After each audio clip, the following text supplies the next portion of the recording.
Drink it in, man. Loyal, diehard, Detroit Koolaid drinkers. What's going on, everybody? It's your boy Oakrey right here on the Detroit Koolaid Cast. I know I put it out on Twitter, on X. You can find me at Derek Oakrey. It's spelled the only way you can spell it, DEREK OKRIE. Didn't get the pod up this morning. Had a really fun surprise for my mother on Mother's Day, kind of like all week. Like normally we text and call and keep in touch and just nothing all week, knowing that I was gonna drive all the way across the state Sunday morning. Totally surprised her. Awesome day. Got her some great things, some quality time. It was tremendous. And actually got my grandma, who's my mother's mother, together as well. And they had a tremendous time. So basically, I got to see my mother on Mother's Day. My mother got to see her mother. It was just incredible. So no pod. Life is busy, of course. But I'm here Monday night. I'm going to record this. You either hear it Monday night, Tuesday morning, later in the week, whenever you get to it. But I want to talk about those lines real quick. And what I'm going to do, I think, is just do like what I've heard from the rookie minicamp, just things that I remember that come to mind. Listen to some pods while I was on the road, kind of been reading some things, see some rumor innuendo, some, stuff from the Google machine, maybe some Twitterverse comments. So we'll go through some of that and just kind of give you that roundabout. And then I want to do an early mini dip on the schedule. You guys know that's dropping Wednesday. So lots of wish lists, lots of things I hope that will happen, but I'll just give you a few nuggets. And then we might even do it as soon as, what would it be if it comes out Wednesday night? So I'm assuming that Friday Detroit Koolaid packet, you're listening to the Monday Detroit Koolaid packet right now. The Friday packet is probably going to be the way too early schedule prediction, where I give you W's and L's based on the schedule that came out a day or two ago for stuff that's going to happen in September, October, November, December, January, February. Yeah, you heard me right. It went all the way to February. You know what it is. Super Bowl this year for the Lions. When it comes to these rookies, man, I just think, we'll start out with Tyleik Williams. A lot of people started getting down again. First round pick. He doesn't practice the first day. He's at the podium. This, that, and the other, what he's saying. But what he really said is they're just sort of have a plan for this player. He played, unfortunately, deep into the college football playoffs. We won't talk about the rest. I mean, you guys know why. Hey, listen, Ohio State sucks. Against Michigan, they were vanquished again. Ohio State is vanquished. And we won't talk about what happened after that. But Tyleik said, just play the long season, gonna take my time. They got a plan for me. I'm good with all that. And what was crazy is that to me meant hey, hold him out of all of rookie minicamp, just sort of slow play it, whatever it may be. And instead, he was back there day two doing some things. I know I heard Jeff Risdon of Lions Wire say, man, the way he pops his hands, the way he's physical, just jumped off the screen. He was out at Allen Park and just said he was the best player on the field, which was tremendous to hear. I mean, I've really warmed up to this pick just because when you really think about it, big boys that can move and just big boys in general is always a good strategy. And Brad always open for business homes, and Dan freaking Campbell have been doing that since day one, which is just getting big bodies, physical, beat you up, coming off the bus type of team, along with the skill players you need to win at a high level. So why stop that strategy now? So I was totally good with that. The more I hear about it, it's great to hear that he looks the part. He's really playing well. He wasn't out there a ton. He kind of then dipped off to the side and just did some drills, which again is great. I mean, he's not a player that's trying to take it easy. He's not going out there and in the first 3 snaps blowing out his ACL. We've seen that way too many times for the Detroit Lions. He's just a guy that showed we can do in a short glimpse. He's had a couple breaks. There's no reason to push it right now, especially if you're going to ramp this guy up for like big time snaps come the season. So totally good with it. Like what I heard about Tyleek. Really liked kind of what he said, how he was at the podium. Very good kid. Got some swagger to him. Good teammate. Big physical guy that, like I say, has those sweet feet. You gotta love it. Him and Aleem for the next 3-4 years once they're both healthy seems like a nice combo to me. Second round, let's go to Tate Ratledge. Tate Rat. This guy is no nonsense, plug and play, do whatever. Loved his podium session again where he was just talking about learning from vets, do whatever they need. Likes taking snaps at center because everyone has him plugged in at right guard because that's what he did in college. But the more I hear about it, they started him right off at center. Learn the game, figure it out, get some snaps in when it doesn't matter. So he said that he likes that, that the center kind of controls the O-line, and he seems like a leader in that sense. So just getting him some early snaps there I thought was tremendous to hear. Totally not afraid to be on the left, the center, the right side, totally open to all of it. Just very safe, very plug and play, just another nice pick by this regime. They have so many options now in the interior that I feel very good about the future going forward, regardless of Frank Ragnow's injuries.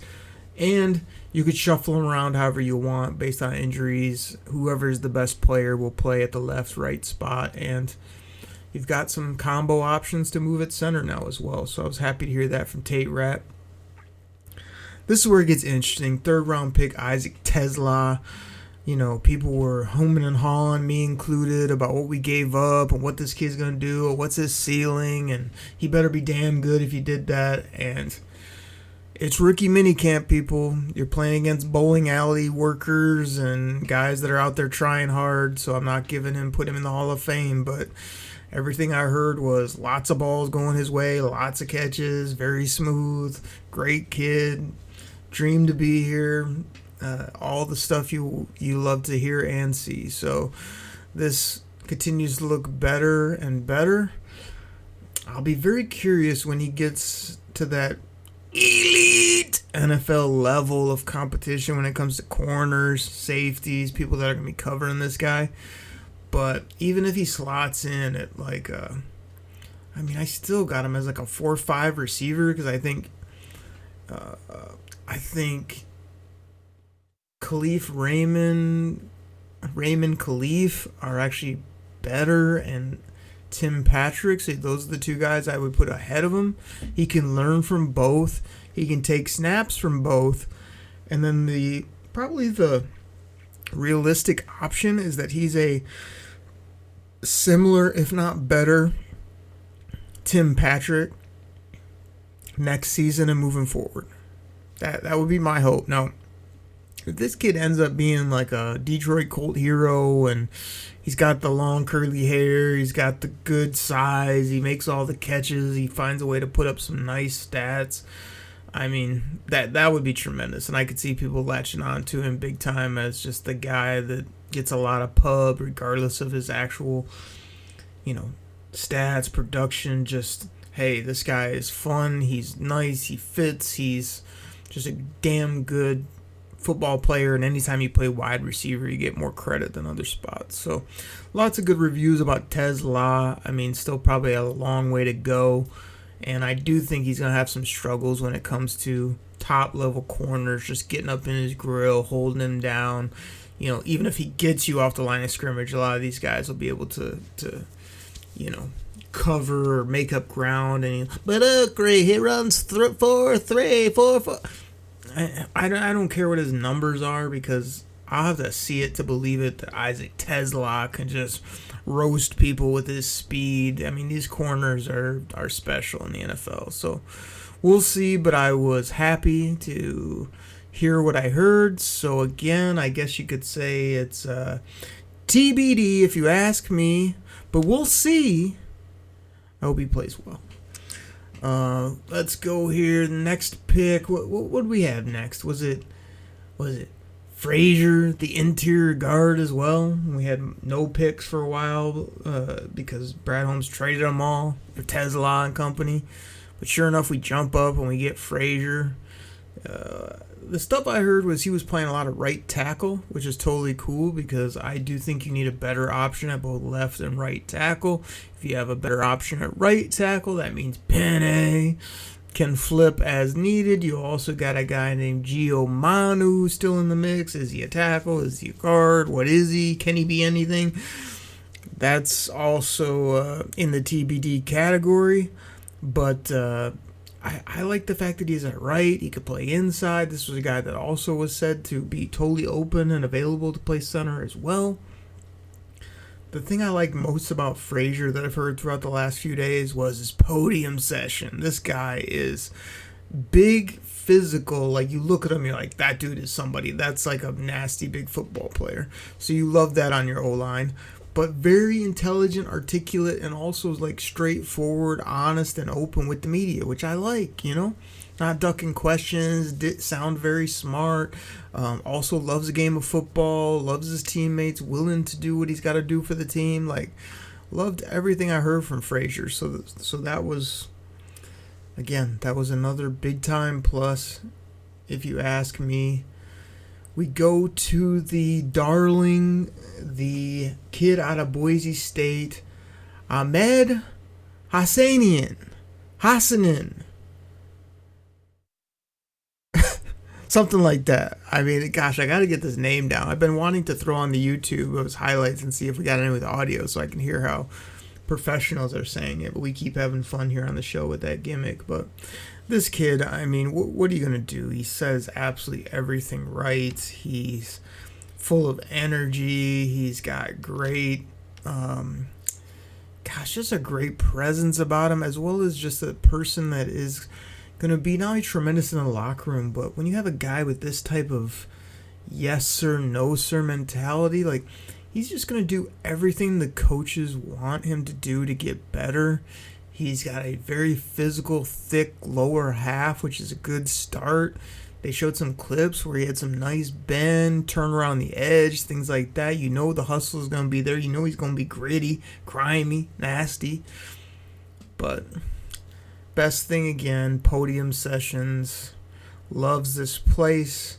Loves being here. I think I heard him say he loves the lobster bisque macaroni and cheese that was in the cafeteria. He can't believe that you can get a water whenever you want. They've got every type of food, beverages. He can hit the hot tub. They got a sun. I mean, he was just going on and on. Like, you know, I don't know what Boise State had for facilities, but he was just wowed by everything that was going. So shout out to Allen Park there, Rod Wood headquarters, with what they're doing at the old Major Center down there with their facilities and just what they're doing for these players. That's tremendous. But I think Mr. Hassanin or Hassanian is going to be another fan favorite. You got to be a little patient with him, but I think he's the type of guy too that you'll see flashes. Training camp, preseason, you know, people are going to be clamoring for him early. You might get some hustle plays. You might do a couple things. You might even see him with some special teams plays you like. But in a year or two, I would hope that he's like finds a way to come into his own, use those athletic talents, use his hustle, and just ends up being a really fun edge pass rusher. And also a stout player that, yeah, he's brought here to get after the quarterback, but I think he's got the mindset, too, where he'll be more than happy to learn how to play the run, be stout, hold the edge, all those things you need from your edge rusher. So, like what I heard from there. And this guy, I've talked about him on previous pods, Koolaid packets. Like, I didn't know about it when they picked this guy. You know, I don't dig necessarily into late 7th for who my favorites are, but I swear my favorite pick of this draft class might be Dan Jackson, the safety from Georgia. This guy comes off the page to me of like a poor man's Harrison Smith for the Vikings, where the size isn't there, but he just, like, when he steps up, you just think this guy's just all football. and he's tough, and he's gonna hit you, and he's gonna, he doesn't have to play center field all day because we got Kerbo back there. He doesn't even have to play roaming strong or free because we got my boy Brian Branch back there as well. And we can move some other pieces around, but Dan Jackson's, to me, a special team demon from day one, a heat-seeking missile whenever you put him on the field. Yeah, he's gonna miss some tackles. Yes, he's got some other shortcomings, but what a great pick in the late 7th to get a guy that is basically going to be a no-nonsense football player, a great teammate, hard worker, great attitude, position of need because we had nobody behind Kerbo and BB. Don't give me these other 2-3 jamokes. You're going to read off their name. It's like, I'm sure they're decent, but I already think this guy is better than guys like Lauren Strickland and, Bobo Brazil, whoever else we got back there. I mean, it's like, I think this guy is going to carve out a very nice role for himself. Heard good things. Definitely liked what he said, both publicly and what I've heard privately. Like, Dan Jackson's my guy right now, man. He's just like going to be fun to watch and a great depth player. And I'm not saying he is going to take some starting role or he's going to be all over the field all the time, but when he is out there, you're not only going to notice him, you're going to be like, man, what a great pick to get a guy like this instead of like some of the other picks we used to miss in like the 2nd, but we always had 7th round flyers that never saw the field, couldn't even do anything on the practice squad, out of the league in 2 years. I could see Dan Jackson being here for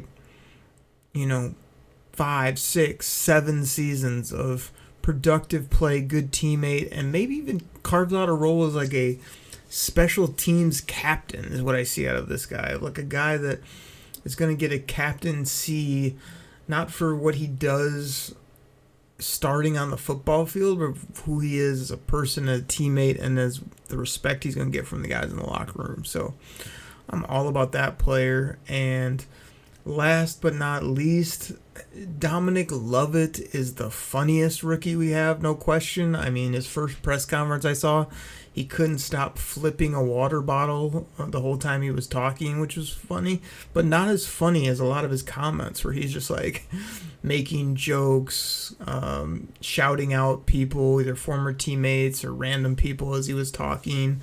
He has a very funny mindset and delivery, the way he talks.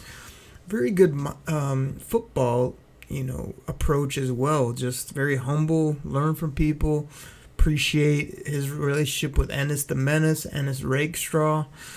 Very, you see some highlights of him, you're like, man, you like the guy's releases, a little burst off the line, the ability to shake and get open. Like, it almost feels like there's not a reason this guy shouldn't be a productive / kind of replacement player in the middle of that receiver depth chart. I'm not talking top 2 or 3, but I'm talking like, in that 5-4 mix, with some upside to maybe have a couple games here or there where he comes out of the woodwork and he's got 70 and a touch or, 50 plus on 6 catches. Those are the type of stat lines you look for him, not right away, but maybe down the road. And just seems like a great kid looking to do it. He's also a guy when you pick him that late that you could see kind of washing out or being on the practice squad for a couple years, never being able to break the roster, and then sort of them moving on. But I'm hoping for Dominic Lovett just based on his personality and some of the juice I saw on the football field, and just I knew about him from college fantasy football. As a guy that would have some games and make some plays. So he's definitely not a bowling shoe shining candidate at this point. He's definitely a guy that is some upside, good teammate, funny dude, and somebody that people will probably like here in the training camp at preseason. So that's what I heard about rookie camp. I'll just finish this out with the schedule. Everybody was, I hope the Lions play the Eagles to play the first game. Like, don't our fans realize that we just had that a couple years ago against the Chiefs? They're not going to give the Lions every big game that comes out every year on the schedule. We had that one against the Chiefs. Then the next year we're playing Sunday night prime time against Patty Statty. Like, we're not going to then get the Eagles opener against them as the Super Bowl champs too. They don't love our Lions that much. That's for damn sure. So I wasn't counting on that whatsoever. I mean, I've heard other fun options like give us Washington so we can get our lick back, Give us rumor innuendo is the NFC North, so is it the Chicago Bears and Benedict Johnson? Like, could be, might be. The most fun option I heard was give us Benedict week 1 and week 18. How about that? that would be fun. I would be for that. We already did what we did against Minnesota, so I don't need J.J. McCarthy coming here day one. Like, the Lions are going to get a big bunch of primetime games. It's kind of like the same thing we say every year. Don't give me Green Bay at the end of the year in the frozen tundra. Get that out of the way early, hopefully, but we've had it early the last few, so I'm warning you, it's probably going to be in December this year. Hey, NFL, how about you don't give us a week 5 bye or week 6 or even week 7? How about you actually give us a 9, 10, 11-ish bye week that's mid to late in the year so we can rip off some dubs early, get some injuries, weather the storm, take our bye week, load up, and then we're going to do what me and Chop's been doing, which is come and absolutely take names, get dubs, roll into the playoffs healthy, take a couple home dubs, and then go to the Super Bowl where it's going to be an easy dub for the Lions in the Super Bowl. You know what it is. You heard it here first. But other than that, give us some fun primetime games, but don't give us too many because there's nothing more fun for me than 12 o'clock Michigan football on a Saturday, 1 o'clock Lions on my Sunday, along with fantasy football throughout the weekend. That's what it's all about when it comes to sports watching for me. So we'll look out and see what happens on the schedule. Again, look for good weather indoors. That's always good, especially for Jared Goff and his baby hands. Let's get some early dubs where we can load up that win column. Let's not have too many games that are either laid on the road, whatever it may be. And then, like I say, let's just get ourselves healthy, win the division again, and get a magical playoff run this year. This year and next year are the sweet spot to really get some things done. So, everybody, that's what I got for this Kool-Aid packet. We'll catch you on Wednesday for the flagship, the Detroit Koolaid Cast flagship. Everybody, double-sided cornbread on the way out. Cornbread! Cornbread!